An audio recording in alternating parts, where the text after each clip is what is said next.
અને આ સરળ માર્ગમાં આવ્યા પછી ત્યાં કોઈ પ્રાર્થના ના હોય, કોઈ માગણી ના હોય, ત્યાં તો માત્ર દિનતાપૂર્વક એક જ કામના કે એનો જ માત્ર એક આશરો આપણે સ્વીકારવો અને એના આશ્રય જ આપણે રહેવું અને આપણા જીવનને વ્યતીત કરવું, આ જ આપણી એક મનોકામના. તો જુઓ, અહીંયા તત્વ વિચારની વાત જ્યારે કરું છું ને, ત્યારે સામાન્ય ભક્તિ માર્ગ અને શરણ માર્ગ અથવા તો નિસાધન માર્ગ, આ બે તબક્કાઓ શ્રી મહાપ્રભુજી આપણને બતાવ્યા. પ્રારંભના 20 વર્ષોમાં શ્રી મહાપ્રભુજીએ સામાન્ય ભક્તિ માર્ગ કે જે એમને પરંપરાથી મળ્યો એની વાત કરી, પણ પાછળના જે 20 વર્ષો છે એમાં એક એવી ઉચ્ચતમ અવસ્થાની શ્રી મહાપ્રભુજીએ વાત કરી છે, કેવળ આશ્રયવાળી નિસાધન ભક્તિ જ આપણને બતાવી છે. એટલે શ્રી મહાપ્રભુજી આખરમાં તો અનન્ય શરણપૂર્વક પ્રભુનો આશ્રય રાખવાનું જ આપણને કહે છે અથવા તો આપણને શીખ આપે છે. કેવળ વ્રજાધીપનો આશ્રય એ જ આપણું કર્તવ્ય, એ જ આપણો ધર્મ. ચતુશ્લોકી ગ્રંથમાં પણ શ્રી મહાપ્રભુજી આપણને આ જ કહે છે, સર્વદા સર્વભાવેન ભજનીયો વ્રજાધિપ. ગોપ ગોપાંગરાઓએ પણ આપણને બતાવ્યું છે. નિસાધન પુષ્ટિ માર્ગના એ બધા ગુરુજનો છે.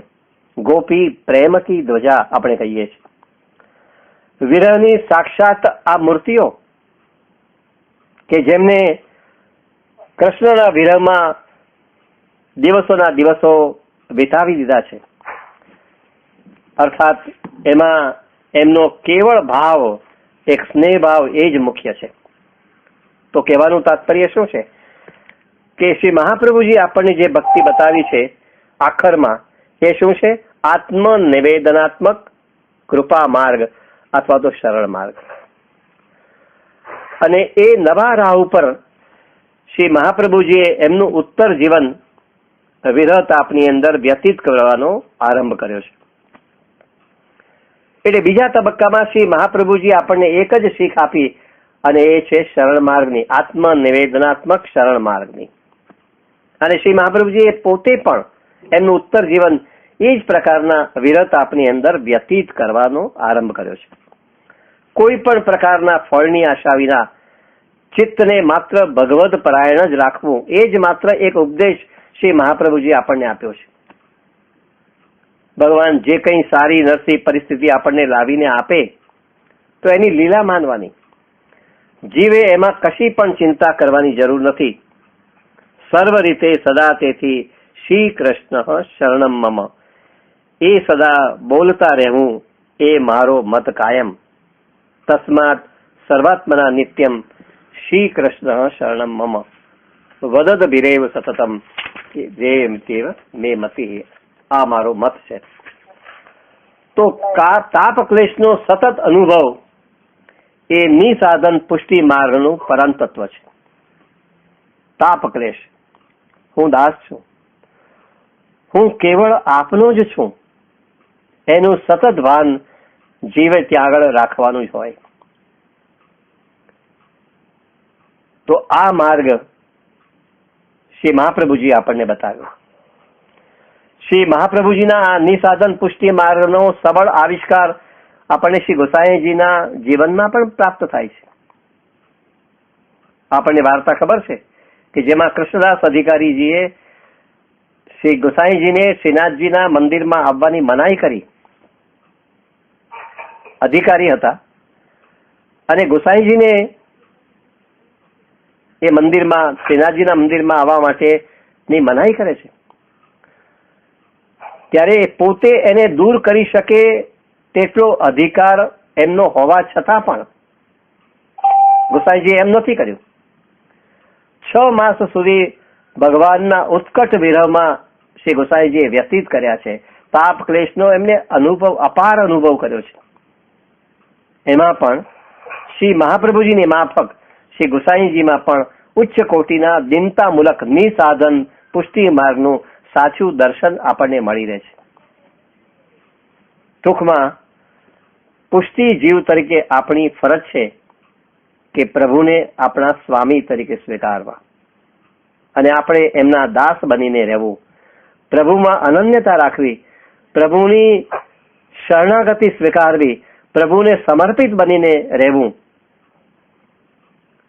આ બધી વાત શ્રી મહાપ્રભુજી આપણને બીજા તબક્કામાં જ્યાં શરણ માર્ગનો આવિષ્કાર પ્રગટ કર્યો ત્યાં આગળ શ્રી મહાપ્રભુજી આપણને સમજાવી છે. તો અત્યાર સુધીની આખી સળંગ ચર્ચાને જો ધ્યાનમાં લઈએ તો આપણે પુષ્ટિ માર્ગ અંગેની જે કંઈ ચર્ચા કરી એ આચાર સંદર્ભે હતી એમ કહી શકાય. પુષ્ટિ માર્ગ શું છે? તો એક આચાર છે. પણ પુષ્ટિ માર્ગ એ આચાર છે એ છે મહાપ્રભુજી આપણને બતાવ્યો. એના મૂળમાં તો શ્રી મહાપ્રભુજીનો તત્વ વિચાર અથવા તો એના મૂળમાં શ્રી મહાપ્રભુજીનું તત્વ દર્શન કે એમની ફિલોસોફી પડેલી છે. શ્રી મહાપ્રભુજી આપણને સ્વસ્થ જીવન જીવવા માટેનો જે સર્વોત્તમ વિચાર આપ્યો છે એને શુદ્ધ કહેવામાં આવે છે શુદ્ધાદ્વૈત બ્રહ્મવાદ. આ વિચાર શ્રી મહાપ્રભુજીએ પ્રસ્તુત કર્યો છે. આ મહાપ્રભુજીની એક સ્પષ્ટ કહી શકાય એવી વિચારધારા છે. હવે એ વિચારધારાને સમજ્યા વગર જ માત્ર જો પુષ્ટિ માર્ગનો વિચાર કરીશું તો શક્ય છે કે વિચાર જો બોલાઈ જાય અને માત્ર આચાર જ રહે તો ક્યારેક એવું બને છે કે આપણા આચારની અંદર અનેક પ્રકારની વિકૃતિઓ પણ આવી જાય અને આપણે ત્યાં આપણા આચારની અંદર જે વિકૃતિઓ આજે આપણને દેખાય છે એનું મુખ્ય કારણ કે શ્રી મહાપ્રભુજીના તત્વ દર્શનનો આપણે અભ્યાસ કર્યો નથી. અને એટલા જ માટે શ્રી મહાપ્રભુજીના આ શુદ્ધાદ્વૈત વિચારને એના યથાર્થ સ્વરૂપમાં સમજવાનો આપણે બહુ નિષ્ઠાપૂર્વક પણ પ્રયત્ન કરવો જ પડે. શ્રી મહાપ્રભુજીનો દ્રષ્ટિકોણ એ શુદ્ધાદ્વૈત બ્રહ્મવાદ તરીકે પ્રસિદ્ધ છે. પ્રારંભમાં શ્રી મહાપ્રભુજીએ એને અખંડ બ્રહ્મવાદ તરીકે પણ પ્રસ્તુત કર્યો હતો. અખંડ બ્રહ્મવાદ, બ્રહ્મ એટલે પરમાત્મા,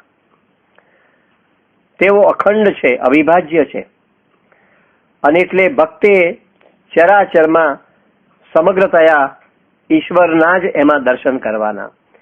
ત્યાં ઈશ્વરનું અખંડ દર્શન છે એટલે શરૂઆતમાં અખંડ બ્રહ્મવાદ તરીકેનો વિચાર શ્રી મહાપ્રભુજીએ પ્રસ્તુત કરેલો, જેને પાછળથી શુદ્ધાદ્વૈત બ્રહ્મવાદ તરીકે નું નામ મળ્યું.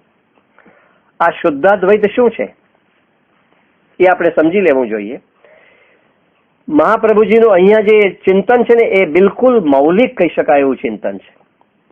ભક્તિ માર્ગના અનેક આચાર્યો છે, એ ભક્તિ માર્ગના અનેક આચાર્યોમાં શ્રી મહાપ્રભુજીનું ચિંતન એટલું સુરેખ છે, એટલું સ્પષ્ટ છે અને છતાં પણ ત્યાં વેદ અને ઉપનિષદ એ બધાનો આપણને આવિષ્કાર થતો જોવા મળે છે.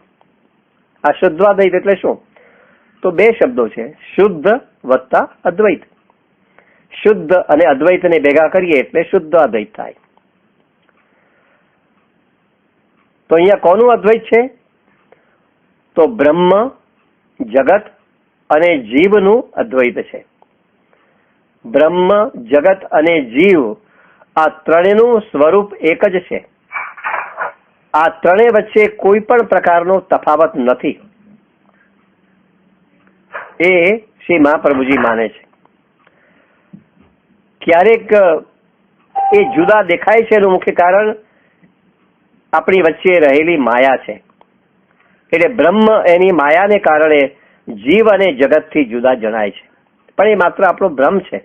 બાકી તો બ્રહ્મ, જગત અને જીવ એ ત્રણેય એક જ છે, ત્રણેયનું સ્વરૂપ એક જ છે. હવે આ એક મુદ્દો પહેલા રજૂ કર્યો. અદ્વૈત કોનું છે? તો બ્રહ્મ, જગત અને જીવનું અહીંયા અદ્વૈત છે.